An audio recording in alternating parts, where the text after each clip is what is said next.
본 방송에서 제공하는 투자 정보는 투자 판단에 대한 조언입니다. 방송에서 제공하는 주식의 가치, 가격 상승 및 가격 하락에 대해서는 방송사에서 보장하지 않습니다.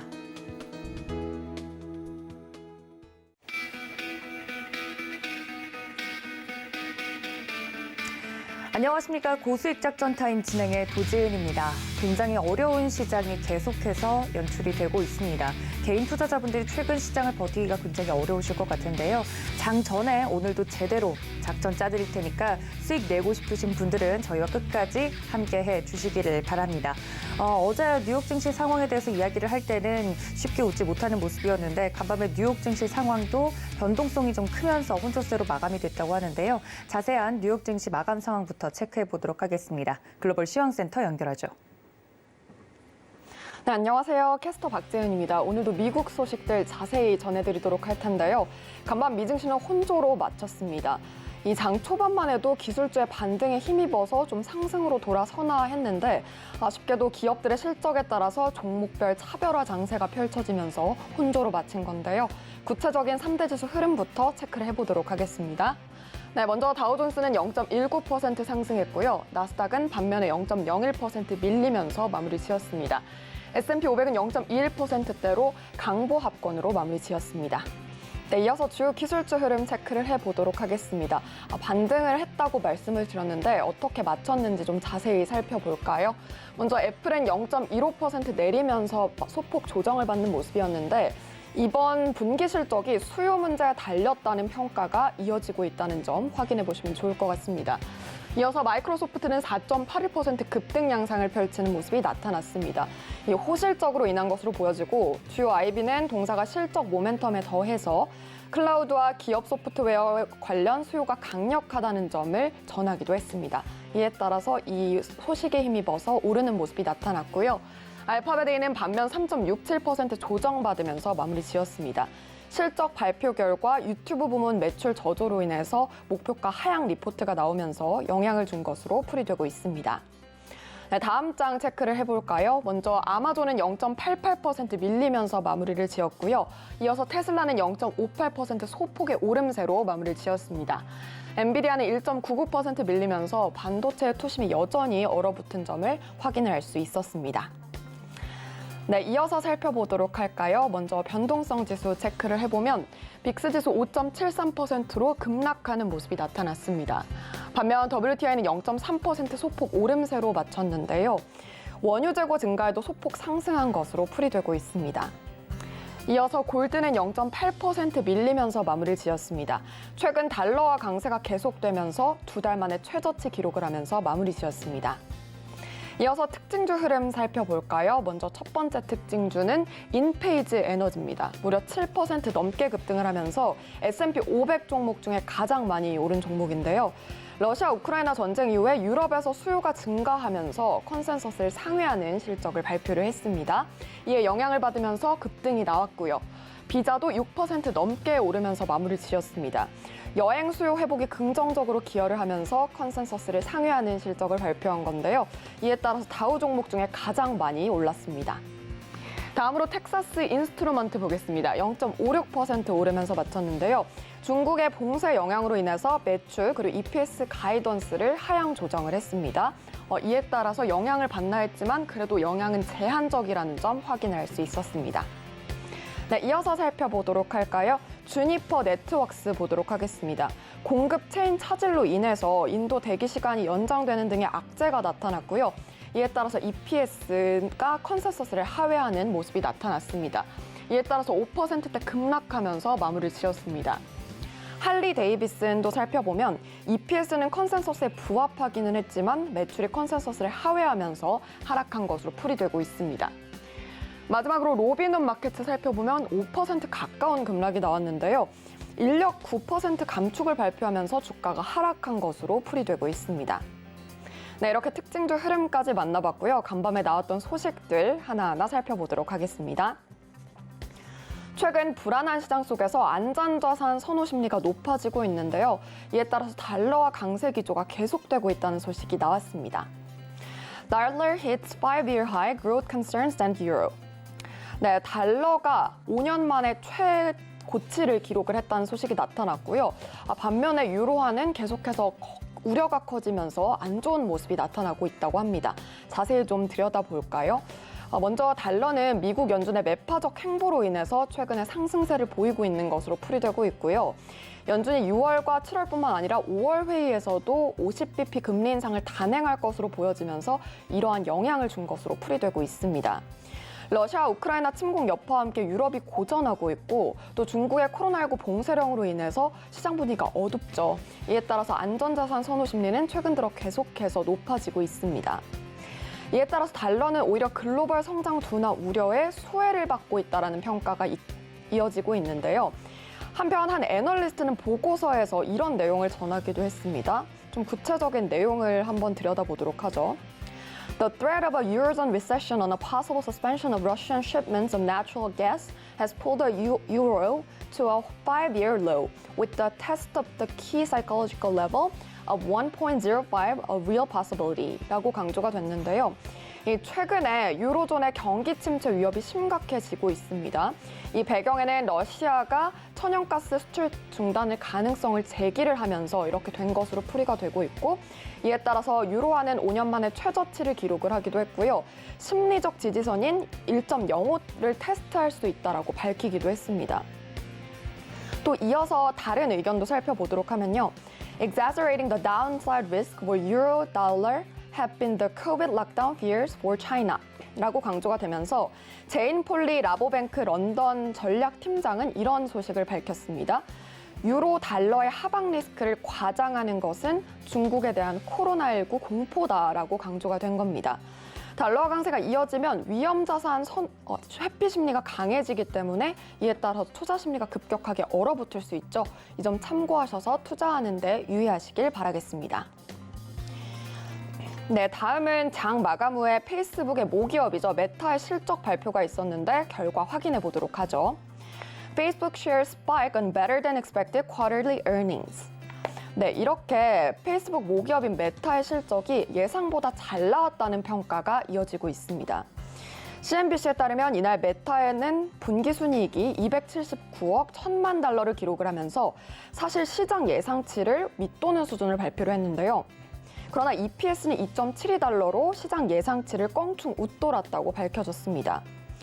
메타는 우크라이나 전쟁 여파로 수익은 예상을 밑돌았지만 주당 순이익은 예상을 웃돌았다고 전하면서 Revenue came in below expectation as did the company's forecast for the second quarter라고 강조가 됐는데요. 이렇게 앞으로의 어떻게 흘러갈지가 궁금해지는 대목인데 월간 유저 수가 29억 4천만 명으로 예상치를 밑도는 수준을 밝혔고요. 주당 순이익의 호전 속에서 이날 실적 발표 이후에 메타의 주가는 8.25% 상승을 하기도 했고 시간외 거래에서는 두 자릿대 급등이 나오기도 했습니다. 이번 주 빅테크 기업들의 실적 발표가 이어지면서 걱정과 기대감이 공존하고 있는데요. 과연 주가에 어떤 영향을 미칠지 저희 서울경제TV와 함께 계속해서 체크해 보시죠. 네, 마지막 기사 살펴보겠습니다. 최근 미국 자동차 판매량이 4월에 특히 감소세가 나타날 것으로 예상되고 있는데요. US auto sales to fall in April on tight inventories rising rates data. 네, 최근에 수요가 많은 가운데 낮은 재고와 금리 상승으로 인해서 가격이 상승을 하고 있습니다. 미국의 신차 판매량이 이로 인해서 4월에 감소세를 펼칠 것이다라는 내용이 나왔는데요. 컨설턴트가 26일에 발표한 보고서에 따르면 4월 미국의 신차 판매량은 전년 동기 대비 23.8% 감소한 110만 대를 기록할 것으로 보여지고 있습니다. 자세한 의견을 좀 들여다볼까요? We expect production volumes to improve in the second half of the year, but fulfilling existing orders may not allow dealer inventory to accumulate in any noticeable way. 라고 강조가 되면서 이 데이터 분석 부문 전문가가 이런 의견을 전했는데요. 수요는 여전히 강하지만 대리점의 재고가 90만 대 미만이기 때문에 판매량은 예년 수준을 훨씬 밑돌 것이다라고 강조가 된 겁니다. 자동차 분야는 최근 코로나19 봉쇄 그리고 우크라이나 전쟁으로 인해서 생산 차질이 심각한 상황인데요. 이에 대해서 이코노미스트는 이렇게 밝히기도 했습니다. 하반기 생산량은 눈에 띌 것으로 좀 예상이 되지만 기존 수주를 이행하고 있는 것이 딜러 재고 축적을 눈에 띄게 허용하지 않을 수도 있다라고 강조를 했습니다.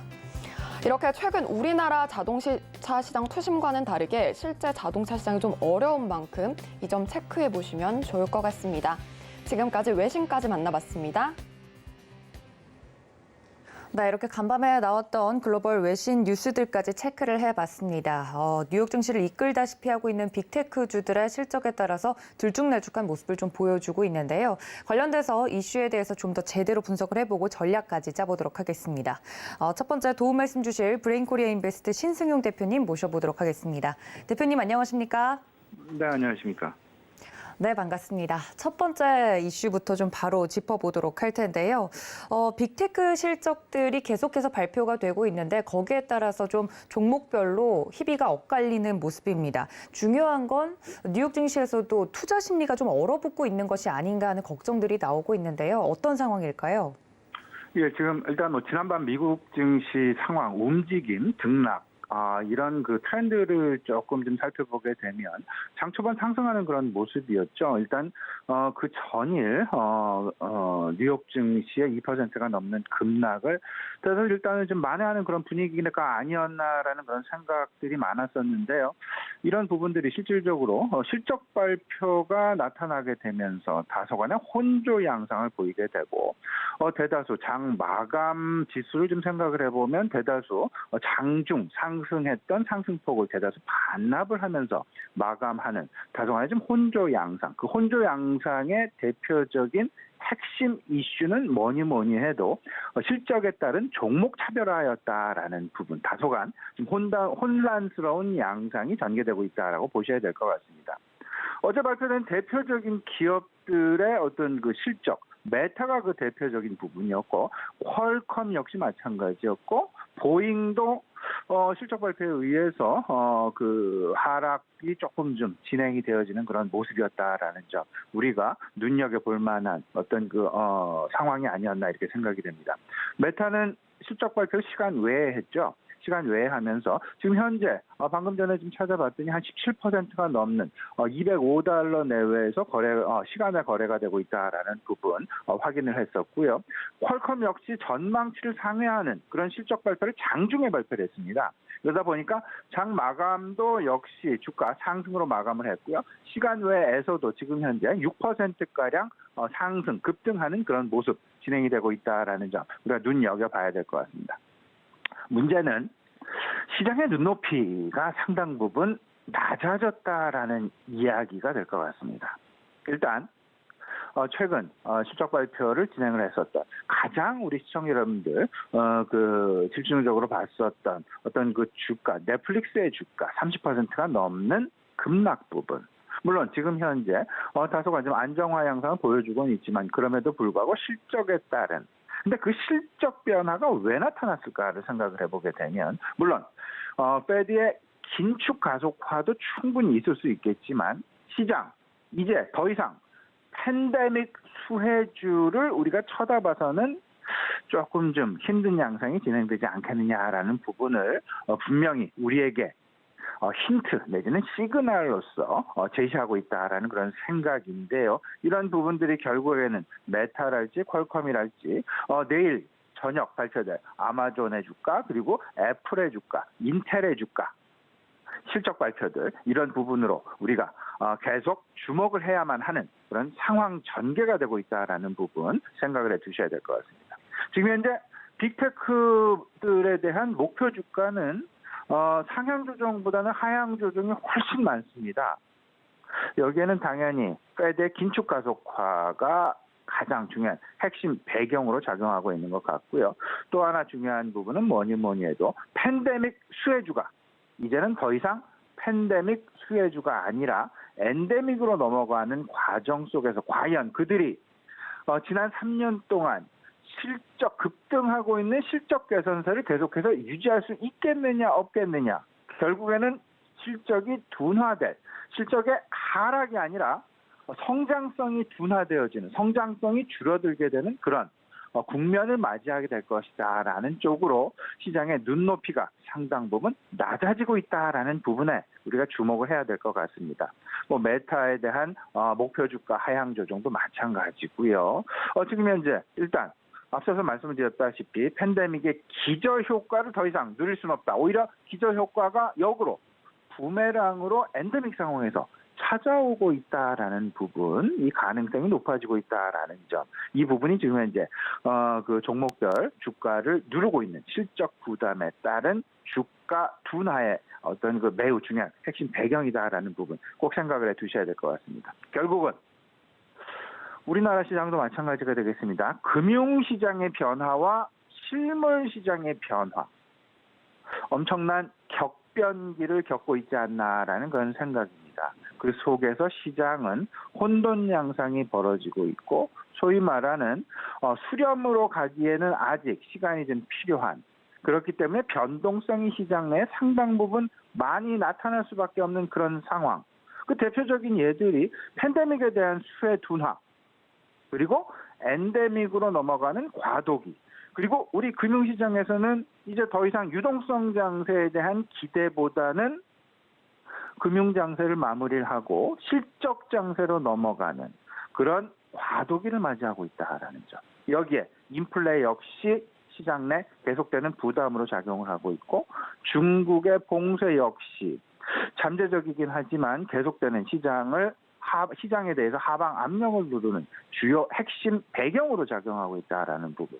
여전히 그 메타의 주가가 상승을 하고 있다 하더라도 일단은 계속되는 어떤 빅테크들에 대한 눈높이 하향 조정, 눈높이를 좀 낮춰나가는 그런 상황은 좀 필요해 보이는 것이 아닌가 생각이 됩니다. 네, 시장별 눈높이 격차가 좀 벌어지고 있다. 실적 장세에 진입을 한 뒤로 이렇게 설명을 좀 해주셨는데, 사실 시장을 강하게 하방 압력을 좀 주고 있는 하락 요인들에 대해서는 몰랐던 것들은 아니지 않습니까? 예를 들어 러시아 우크라이나 사태도 장기화되고 있고 금리 인상할 거라고 계속 얘기했고 중국 봉쇄 이야기도 나온 지가 꽤 된 것 같은데, 이러한 격차가 왜 일어나는지 개인적으로 궁금한데요. 이 부분은 우리 시청자님 이렇게 생각을 하셔야 됩니다. 우리 실물시장하고 금융 통화 정책에는 분명히 격차가 생기게 됩니다. 여기서 바로 기업들의 실적 발표가 나타나게 되면서 미래 실적에 대한 뚜렷한 전망이 사실은 힘들어지게 되는, 버거워지게 되는 그런 상황 나타나고 있는데, 이 부분 결국은 계단형이냐 언덕형이냐, 소위 말하는 컨티뉴어스한 어떤 그 변화냐, 아니면 스텝형 변화냐. 스텝형 변화와 컨티뉴어스한 변화, 소위 말하는 우리말로 얘기하는 계단형의 변화와 언덕형의 변화를 같이 이걸 포개 보면 거기서 차이가 나게 됩니다. 계단은 계단식으로 말 그대로 격차를 두고 상승 내지는 하락을 하게 되고, 언덕은 서서히 변화하게 되는 그런 모습. 여기서 항상 격차, 소위 말하는 갭이 발생을 하게 되는데, 이 갭이 바로 갭을 줄여나가는 것이 시장 소화 과정이다라는 그런 생각입니다. 이 부분을 현실적으로 우리들에게 확실하게 방향성을 제공하고 있는 것이 기업들의 실적일 수밖에 없는데, 기업들의 실적조차도 지금 현재 팬데믹에서 엔데믹으로 넘어가는 과정이다 보니까 이 부분 역시 뚜렷하게 우리에게 방향을 제시를 하지 못하고 좀 희미한 방향성만 제공하고 있다. 이러다 보니까 시장, 금융장세에서 실적장세로 넘어가는 과도기. 여기서 우리는 뚜렷하게 일단 무게중심을 좀 잡아야 될 것 같습니다. 실적장세의 특징을 좀 살펴보셔야 될 것 같은데, 두 가지입니다. 안정적인 실적 개선이 지속될 수 있겠느냐. 실적은 둔화한다 하더라도 안정적인 성장세를 계속해서 맞이할 수 있겠느냐. 넷플릭스의 실적 급락을 보시게 되면 그 가입자 수의 감소에서 그 답을 찾을 수 있었고요. 오늘 페이스북의 실적 증가와 페이스북의 주가 시간의 급등을 생각을 해본다라면 평균 데이터 트래픽 수에서 우리는 그 지속적인 성장에서 그 답을 찾을 수 있지 않나라는 그런 생각을 가져보게 됩니다. 안타까운 부분은 보잉의 실적이었는데요. 보잉은 시장 기대치 흑자폭을 축소할 것이다. 상당 부분 축소할 것이다라고 전망을 했지만 그 실적 적자 폭이 여전히 지난 분기에 비해서 크게 개선되어지는 그런 모습이 아니었기 때문에 6% 이상의 급락이 나타났다라는 점, 말 그대로 안정적인 실적 개선이 지속될 수 있겠느냐. 그리고 팬데믹에서 피해를 봤었던 종목들 같은 경우에는 흑자 전환을 할 수 있겠느냐의 여부가 결국은 지금 현재 시장 내 종목 장세의 가장 중요한 핵심 이슈다라는 부분 분명하게 말씀을 드릴 수 있을 것 같습니다. 항상 이렇습니다. 산업별 순환 사이클을 주목을 하셔야 됩니다. 시장은 4가지 사이클을 갖습니다. 도입기로 시작해서 성장기, 안정기, 쇠퇴기로 넘어가는데 지금 현재 성장기와 안정기에 진입을 위치해 놓고 있는 그런 업종에 대한 관심이 중요한 것이지 도입기나 쇠퇴기로 빠져나가는 그런 업종군에 대한 관심은 철저히 배제해야 될 것이다라는 부분 다시 한번 강조해 드립니다. 네, 실적 장세의 특징까지 대표님께서 다시 한번 짚어주셨습니다.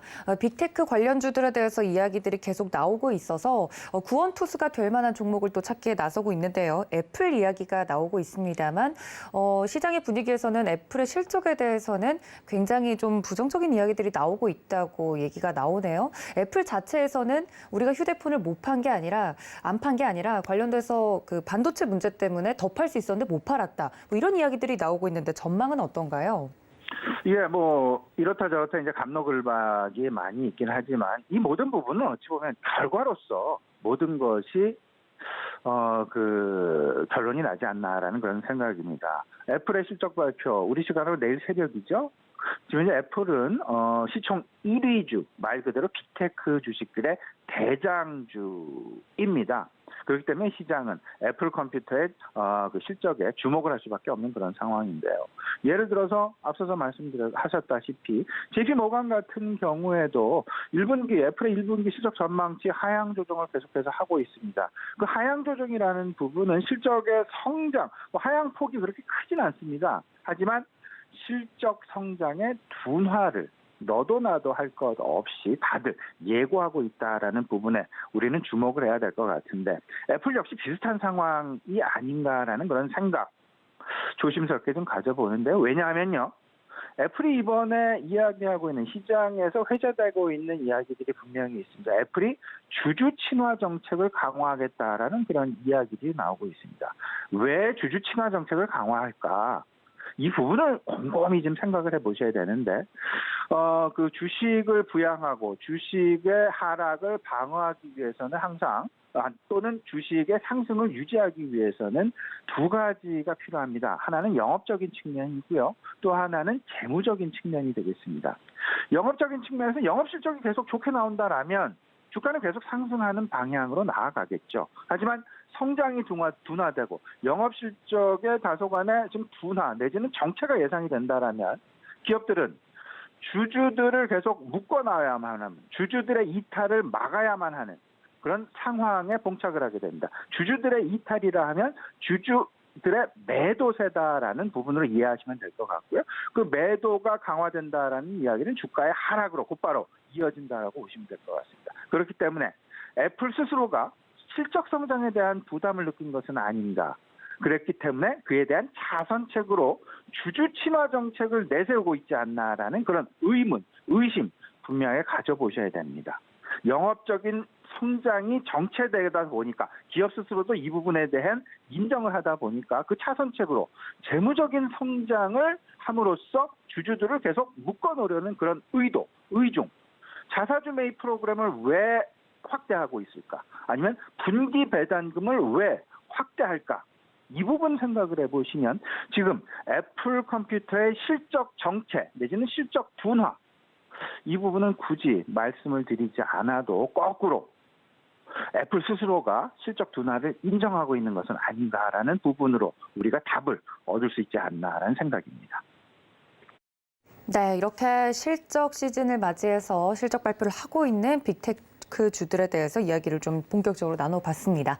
두 번째 히든 이슈로 좀 넘어가 보도록 하겠습니다. 계속해서 이야기가 나오고 있는 부분이죠. 일론 머스크 테슬라 최고 경영자가 트위터를 품었다라는 이야기들이 나오고 있는데 좀 큰 돈을 들여서 트위터를 인수를 했다는 이야기들이 나오고 있습니다만 과연 그 저희가 무엇이고 경제 시장에 미치는 영향은 어떨지 궁금한데 대표님의 의견은 어떠신가요? 예, 다행스럽게 이제 지난밤 테슬라 주가 일단 0.5% 상승하면서 885달러 선에서 마감하는 그런 모습을 보였죠. 그 전일의 급락과는 조금은 좀 다른 다소간 좀 안정화를 보여주는 그런 모습의 마감이었는데요. 여전히 우려감은 계속될 것이다라는 그런 생각 조심스럽게 우리 시청자들께 말씀을 좀 드려봅니다. 그 이야기 결국 숨겨진 이야기 마진론에서 우리가 좀 찾아봐야 됩니다. 우리 시청자들은 마진론에 대해서 명확하게 좀 이해를 하고 계셔야 될 것 같은데요. 마진론은 증권의 매입을 위해서 내가 가진 보유 주식을 담보로 제공을 한다라는 그런 이야기입니다. 시장에 알려진 바에 따르면 머스크는 지금 현재 미국 내에서 보유 주식 중에서 25% 정도를 담보 제공 가능하다, 법으로 가능하다라는 부분. 마진론. 소위 말해서 주가가 만에 하나 테슬라의 주가가 더 하락을 하고 조금 좀 담보 가액 내에서 모자라게 된다라면 소위 말하는 그냥 기계적인 매도 양상, 담보를 매도하는 그런 양상까지 치달을 수 있다라는 그런 위험 부담 분명히 안고 있다라고 생각을 해 두셔야 될 것 같고 지금 현재 앞으로 향후 트위터와 사실상 테슬라 간의 어떤 공통점을 지금 현재 찾기는 조금 어려운 국면이 아닌가라는 그런 생각입니다. 과연 이 두 가지를 가지고 어떻게 조합을 이루어내서 갈지는 앞으로 계속 소위 말하는 그 머스크는 사실상 시장 내 미래를 던지는 꿈을 던지는 기업가입니다. 그렇기 때문에 그가 가진 꿈 지금 조심스럽게 조금씩 밝혀나가지 않을까라는 그런 생각인데요. 역시 계속해서 예의주시해 봐야 되는데 여기서 중요한 것 미국 연준의 긴축 가속화에 의해서 테슬라의 주가 상승은 사실상 그다지 녹록한 상황은 아니다. 그리고 여기서 중국 봉쇄에 따른 테슬라 공장의 어떤 그 부분 가동 부분 이런 부분 역시 부담으로 작용을 하고 있고 인수자금에 따른 마진론 우려감 여전히 계속되고 있다라는 부분, 꼭 테슬라를 지금 투자하고 계시는 분들 입장에서는 조금 좀 계속해서 예의주시하시고 공격적인 접근보다는 다소간 보수적인 접근이 바람직하지 않나 말씀을 좀 드려봅니다. 일단 시간이 없어서 간단하게 오늘 시장 좀 정리 좀 해보죠. 우리 시청자분 계속 말씀을 드리고 있습니다. 뚜렷한 방향성 이슈에 투자를 하시는 것이 유효하다라는 그런 생각입니다. 저는 세 가지 말씀을 좀 여쭙고자 합니다. 첫 번째는 엔데믹 수혜주, 리오프닝에 시간은 걸리게 됩니다. 그리고 흑자 전환까지는 다소간 시간은 분명히 걸립니다. 하지만 지금 현재가 저점 매수 구간임에는 틀림없다. 왜냐하면 시장은 분명히 팬데믹을 넘어서 엔데믹으로 가고 있는 과정. 어느 누구도 여기에 이의를 제기하는 사람은 없다라는 점. 다소간 실적의 개선세가 조금 지연될 뿐이다라는 쪽으로 생각을 하시면 좋을 것 같고요. 달러화는 계속 강세를 보이고 있습니다. 그 달러화의 강세 직전에는 미국 소비자들의 구매력이 증가하고 있다라는 부분. 이 부분에 의해서 미국으로의 수출주에 대한 관심 분명히 가져보셔야 될 것 같고 고인플레 상황은 계속 지속됩니다. 앞으로 향후 몇 개월간은 더 지속될 것 같은데 가장 가격 전이가 쉬운 소위 말하는 코스트 푸시를 가장 쉽게 할 수 있는 업종 원자재주와 전기 소재주라는 부분 소위 말하는 소비자들의 가격 부담에 의해서 가격 인상, 가격 전가를 못하는 업종보다는 중간재 입장에서 생각할 수 있는 경기 소재주 같은 가격 전가를 가장 손쉽게 할 수 있는 업종이 무엇일까? 이 부분 역시 고인플레 상황에서 생각해 볼 수 있는 차선책이 될 수 있다라는 점 기억해 두셨으면 좋겠습니다. 네, 이렇게 오늘장 전략까지 녹여서 이야기를 해주셨습니다. 지금까지 브레인코리아 인베스트 신승용 대표님과 함께했습니다. 대표님 고맙습니다. 네, 다음 전문가님 바로 연결해 보도록 하겠습니다. 메리츠증권 황혜수 차장님 연결되어 있습니다. 차장님 안녕하십니까? 네, 안녕하세요. 네, 반갑습니다. 첫 번째 이슈로 좀 넘어가서 이야기를 해보도록 하겠습니다. 코스피와 코스닥 어제 우리 시장도 좀 하방 압력을 강하게 받는 모습을 보였는데 일각에서는 코스피 2,400까지 떨어질 수 있겠다라는 부정적인 의견들도 나오고 있다고 하는데요. 어떻게 보시나요?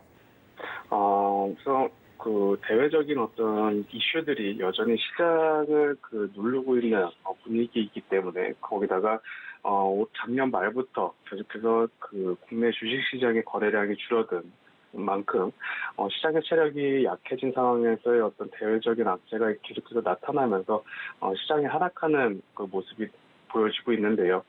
이에 따라서 말씀해 주신 것처럼 코스피가 하반기에 2,400포인트까지 내려갈 수 있다라는 그런 비관적인 전망도 나오게 됐는데, 다만 이제 이런 최근에 시장을 발목을 잡고 있는 부분들이 계속해서 나와 있었던 악재이고, 시장은 이런 악재를 지금 넘어서고 있는 과정이다라고 보시면 될 것 같습니다.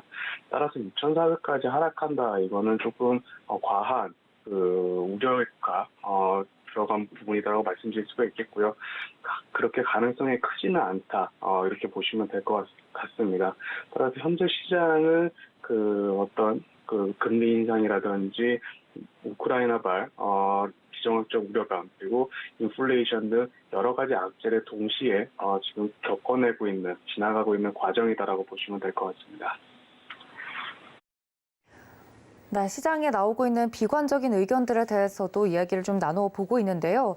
그렇다면 차장님께서 이야기해 주신 바에 의하면 저희가 이렇게 좀 비관론이 나오고 있는 와중에 저희가 어떻게 시장 대응을 하면 좋을까요?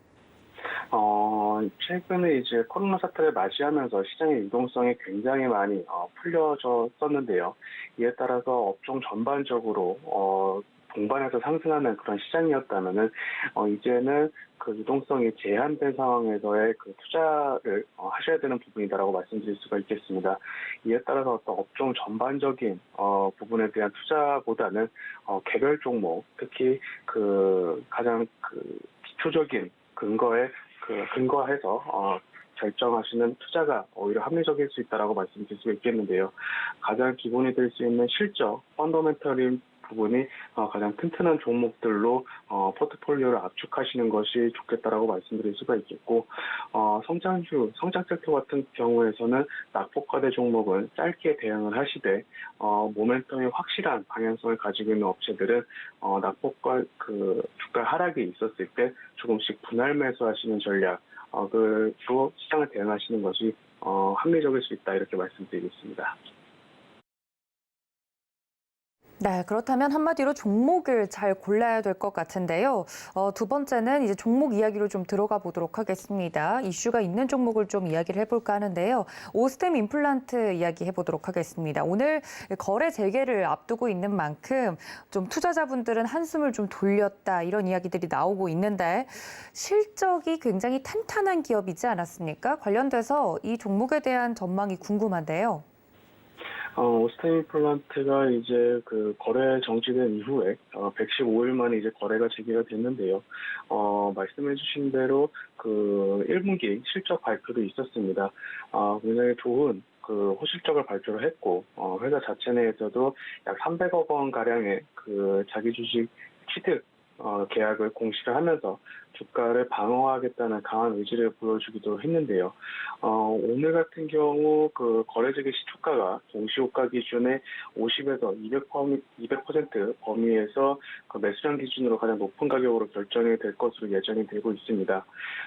기관의 매도 물량 그리고 동사의 어떤 실적에 대한 기대감이 상반되게 나타나면서 변동성이 굉장히 높게 나타날 수가 있는데, 이런 변동성이 해소된 이후에 적정 주가를 찾아가지 않을까라고 판단이 되고 있고요.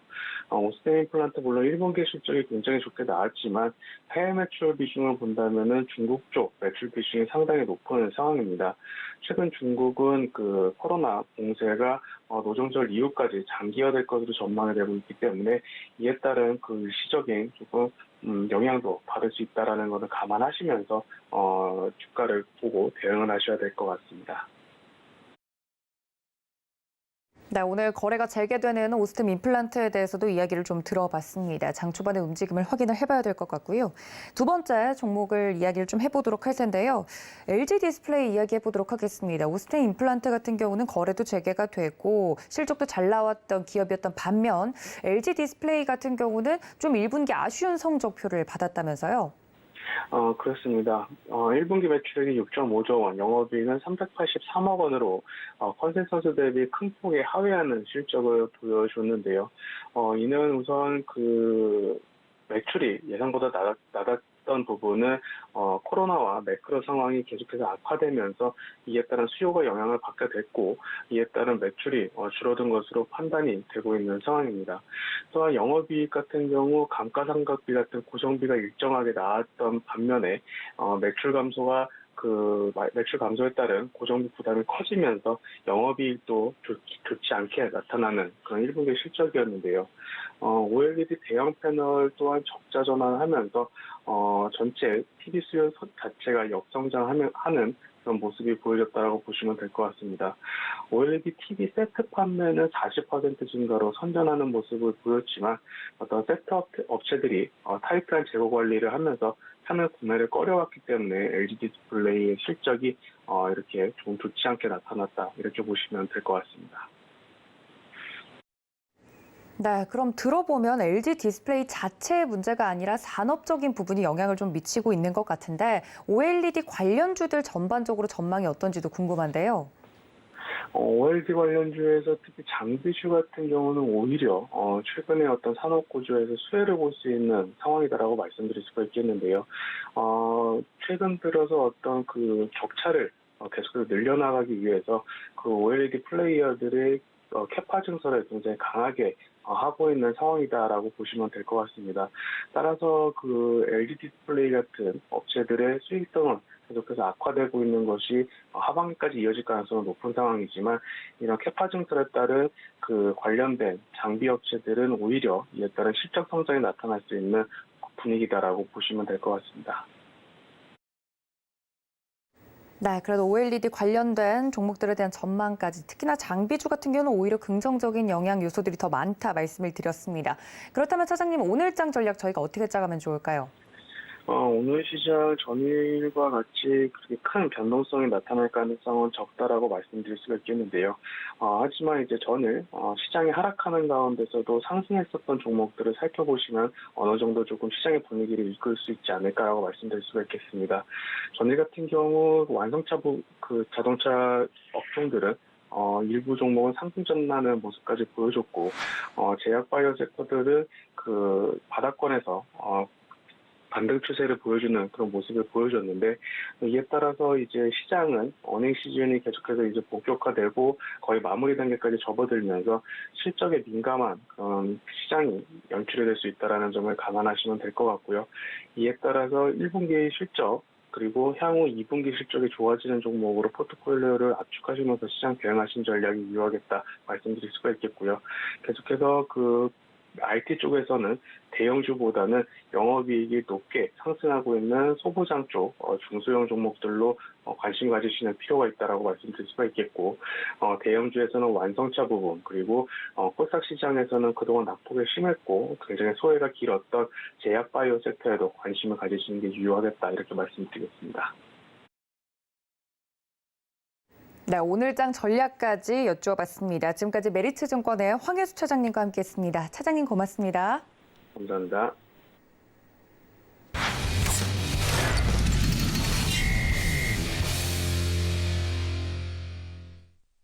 네, 보다 자세한 국내 증시 작전 짜보도록 하겠습니다. 글로원 파트너스 이성웅 이사님 연결합니다. 이사님 안녕하십니까? 네, 안녕하세요. 네, 반갑습니다. 첫 번째 이슈부터 바로 넘어가서 이야기를 좀 해보도록 하겠습니다. 정부에서 실외 마스크 해제 여부를 내일쯤 발표를 한다고 하죠. 관련돼서 탄력적으로 움직일 종목들이 분명히 있을 것 같은데요.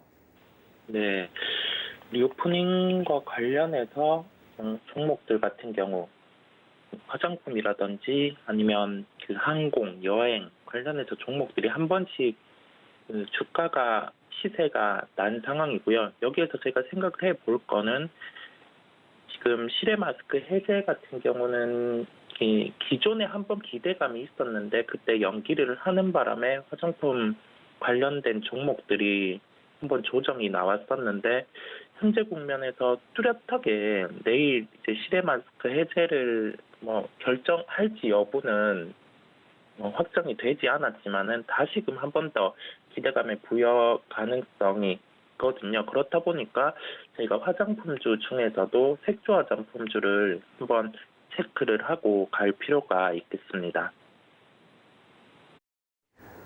네, 리오프닝 관련주들 최근에 이제 기대감만으로 올랐던 부분들이 살짝 눌림목이 나오는 것 같은데 그 와중에서도 다시 한번 기대감으로 볼 만한 업종 색조 화장품 꼽아주셨습니다. 그 안에서 어떤 종목 볼까요?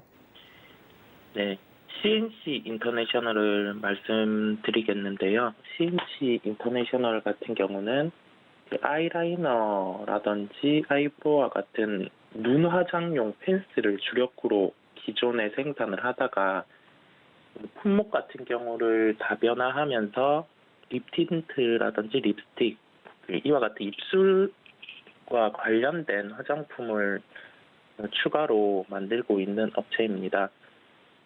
제품별 매출 비중은 입술 화장용이 약 60%, 눈 화장용이 약 40% 차지를 하고 있고요. 먼저 기존에 미국에서 그 마스크를 벗는 움직임이 있을 때 색조 화장품주들의 주가 움직임이 한번 나타났었는데 이제는 우리나라 같은 경우도 아직 확정되진 않았지만은 리오프닝과 관련된 정책 중에서 이제 마스크를 벗는 정책이 나올 단계다 보니 한 번 더 기대감이 부여될 가능성이 높을 것으로 보입니다. 지역별 매출이 국내가 약 56%, 북미가 약 14%, 나머지가 아시아, 중국 선순위겠는데요. 리오프닝과 관련해서 색조 화장품 같은 경우는 매출의 기대감이 많이 낮아진 상황이고 아직 주가 반등 같은 경우도 여타 리오프닝과 관련된 종목들보다 좀 덜 나온 경향이 있습니다. 현재 국면이 주가 변동성은 커져 있기는 한데 이제 남아있는 모멘텀인 마스크를 벗는 그러한 그 흐름이 나타날 가능성이 높음에 따라서 현재 국면에서는 관심을 가지고 저희가 접근을 해봐도 될 것으로 보입니다. 네, 마스크 해제 결정 여부에 따라서 달라지긴 하겠지만 오늘 특징주로 리오프닝 관련주 중에서 CNC 인터내셔널 색조 화장품 관련된 종목 설명을 좀 자세히 해드렸습니다. 내일 결과가 어떻게 나오는지에 따라서 주가 체크까지 해보시면 좋을 것 같고요. 두 번째 이슈로 좀 넘어가 보도록 하겠습니다. 이렇게 코로나19 이후에 좀 이 색조 화장품 같은 경우는 하락세를 좀 쭉 걷다가 리오프닝 관련주들 최근에 올라오고 있다면 반대로 코로나19 이후에 오히려 좀 주가가 빠르게 올라와서 지금 현재는 반토막이 된 종목들도 있죠. 관련돼서는 게임주들에 대해서 다시 한번 짚고 넘어가야 될 것 같은데 신작 발표를 좀 하고서 주가가 움직임이 있는 종목들 리뷰를 좀 해봐야 될 것 같습니다. 게임주 기대만큼 미치지 못해서 좀 실망감이 나오고 있다 이야기가 나오고 있는데 어떻게 보시나요? 네, 펄어비스 같은 경우는 제가 방송에서도 한번 소개를 해드렸었는데, 이게 검은 사막 게임이 27일에 중국 출시를 하게 됐고요. 아무래도 그 주가에 대한 포인트가 일별 매출 순위가 체크가 필요한 것 같습니다. 시장의 컨센서스는 일별로 해서 그 순위는 이제 한 10위권 정도가 컨센으로 형성이 돼 있었는데 현재 순위는 한 31위 정도가 나타나고 있고요. 여기에 대해서 순위 같은 경우가 저희 기대치보다 못 미치는 상황이 나타나면서 주가 흐름 같은 경우는 부진한 측면이 저희가 볼 수가 있었습니다. 여기에서 이제 생각을 해볼 게 일별 매출 순위 같은 경우를 보고 저희가 미리 접근을 했었기 때문에 모멘텀은 현재 시점에서는 좀 상실이 된 측면이 있고요. 여기에서 생각을 해야 될 게 이제는 순위 추이가 올라오는 단계가 필요한데 보통 이 MMORPG 게임 성향상 초반에 같은 경우가 일매출이 올라왔다가 약간 꺾이는 흐름이 있다가 이제 계속 쌓여나가는 그러한 구조가 나타날 가능성이 높은데 시장에 그 예상보다는 좀 부진한 순위를 나타내다 보니까 주가가 또 공매도도 많은 경향이 있는 종목이다 보니 더욱 약한 흐름이 나타났습니다. 제가 이 부분에서 그 방송에서 말씀드렸는데 주가가 좋지 않다 보니 한 번 더 리뷰를 드리고요. 예상했던 그런 순위보다 못 미치는 흐름이 나타나다 보니 주가는 좀 많이 안 좋은 측면을 저희가 확인을 할 수 있었습니다. 현재 국면에서 한번 그럼 생각을 해 본다고 하면은 보유자분들 같은 경우는 지금 여기에서 뭐 게임이 좋다고 하면 순위가 올라오겠지 이렇게 생각을 하기보다는 금일이라든지 아니면 다음 거래일 정도까지 체크를 해서 순위가 20위권 초반 이내로 못 올라온다고 하면 일단은 모멘텀이 상실된 거기 때문에 매도 재진입을 하는 게 맞다는 판단이고요. 신규 매수 같은 경우도 현재 국면에서는 순위 같은 경우로 올라오는 걸 확인을 하고 그 기준은 한 20권 초반까지 올라오는 걸 확인을 하고 접근을 하는 게 나을 것 같습니다. 결론적으로 봤을 때 게임주의 모멘텀은 신작을 출시하는 일정에 있고 펄어비스 같은 경우는 주가 흐름이 처음에 기대감을 반영을 하기보다는 하루 전날에 순위에 대한 기대감이 반영이 되면서 한 98,000원 정도까지 반등이 나오는 걸 저희가 확인을 할 수 있었고요. 다만 지금 기대되었던 그 중국 내 순위에서 10위 부분 그게 못 미치다 보니까 시장에서 이제 실망 매물이 나오는 상황이고 현재 국면에서 그 일별 매출의 순위를 빠르게 회복, 즉 빠르게 회복이란 거는 한 20위권 내까지 이번 주 다음 주로 해서 못 올라온다고 하면은 주가 같은 경우도 탄력성이 떨어질 가능성이 매우 높을 것 같습니다. 그렇다 보니까 보유자분들께서는 오늘과 내일 이제 중국의 그 등수 같은 경우를 살펴보고 20위권 초반까지 못 오면 일단은 매도를 할 필요가 있겠고요. 신규 진입에 대해서 고려하시는 분들도 20위권 초반이라는 순위를 기억하시고 오늘 내일 그 추이를 지켜볼 필요가 있다는 결론입니다.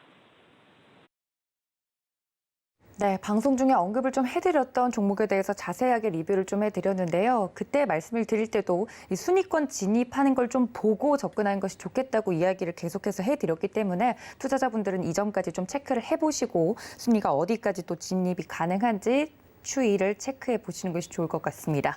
자, 추가적으로 질문을 하나 좀 더 드리겠습니다. 이사님, 삼성 SDI 이야기가 나오고 있는데 처음으로 분기 매출이 4조 원을 돌파했다라는 이야기가 나오면서 관련된 종목들이 잘 갈 수 있을지 기대감이 모여지고 있는데요. 삼성 SDI 어떻게 보시나요? 셀업체 같은 경우 중에서 삼성 SDI의 실적이 발표가 되었는데 예상치 대비해서 상회하는 실적을 발표를 했고요. 영업이익률은 7.6%를 나타내는 모습이었습니다. 현재 국면에서 봤을 때 LG 에너지 솔루션도 그렇고 삼성 SDI도 그렇고 셀업체 같은 경우가 소재업체 대비해서는 주가가 좀 덜 오른 경향이 있거든요. 그렇다 보니 실적을 바탕으로 1분기의 실적은 이제 긍정적이란 걸 보여준 걸 저희가 알 수가 있겠고 소재업체 같은 경우도 충분히 매력이 있는 상황이지만 실적이 긍정적이란 걸 확인이 된 셀업체 같은 경우도 이제 관심권에 두면서 살펴봐야 할 것으로 보입니다. 1분기의 실적 자체는 뚜렷하게 이게 원재료 가격 상승이라든지 그 부분이 모두 반영되지는 않았지만은 예상치보다 좋은 실적을 발표한 거를 봤을 때 소위 말해서 저희가 가격 전가 부분도 잘 이루어지고 있다고 살펴볼 수가 있겠고요. 1분기 실적 시즌 계속 이어지고 있는 측면에서 실적이 잘 나오는 종목들 같은 경우는 체크를 하고 갈 필요가 있겠습니다. 결론적으로 봤을 때 예상치보다 긍정적인 실적을 삼성 SDI는 발표를 했고요. 소재 업체의 주가가 좋은 상황에서 상대적으로 셀 업체의 주가가 소외됐었는데 그렇게 좋은 실적을 확인한 이후에는 기존보다는 긍정적인 시각으로 접근을 하는 게 맞다는 결론입니다. 네, 좋은 실적을 발표한 삼성 SDI까지 이야기를 나눠봤습니다. 그럼 이사님, 오늘장 저희 어떤 전략으로 접근하는 것이 좋을까요? 오늘 시장 같은 경우 초반은 즉 주가로는 강세를 나타낼 것으로 보입니다. 왜냐하면 미국의 지수 자체로는 하락이 있었지만은 시간외로 실적 발표를 한 기업, 예를 들면 그 기존의 페이스북인 메타 같은 경우가 실적이 잘 나오면서 시간 내로도 강한 모습을 저희가 볼 수가 있었고요. 어제 같은 경우 이제 중국의 반등에 따라서 일부 장중보다는 지수가 반등이 나와서 또 마감을 하는 모습까지 있었다 보니 장 초반에는 강할 수 있는데 매수 관점에 대해서는 아직 좀 보수적인 관점을 유지를 하는 게 낫다고 보이고요. 왜냐하면 환율이 안정되지 않고 있다는 점, 환율의 안정이라는 점은 상승을 해도 되는데 상승의 폭이 좀 줄어들어야 하는데 그게 아직 뚜렷하게 보이지 않고 있고 두 번째로는 외국인 매도가 계속 이어지고 있다는 점이거든요. 그렇다 보니 저희가 좀 급할 필요는 없겠고 지금 분기 실적 시즌이다 보니까 실적이 나오는 종목들을 그냥 한 번씩 정리하면서 그렇게 시장 대응을 하는 게 훨씬 낫다는 결론입니다. 네, 이렇게 오늘장 전략까지 이야기를 나눠봤습니다. 지금까지 글로원 파트너스 이성웅 이사님과 함께했습니다. 이사님 고맙습니다. 네, 감사합니다. 네, 이렇게 장 전에 작전을 좀 짜봤는데요. 이 작전이 그대로 매매 시그널에서 이어질 예정이니까요. 끝까지 여러분들 함께해 주시면 감사하겠습니다. 또 본 방송에서 제공해드린 정보는 투자 판단에 대한 조언일 뿐 해당 주식의 가치나 수익률을 보장하고 있지 않다는 점까지 알려드리면서 저는 잠시 뒤에 다시 인사드리겠습니다. 시청해주신 여러분 고맙습니다.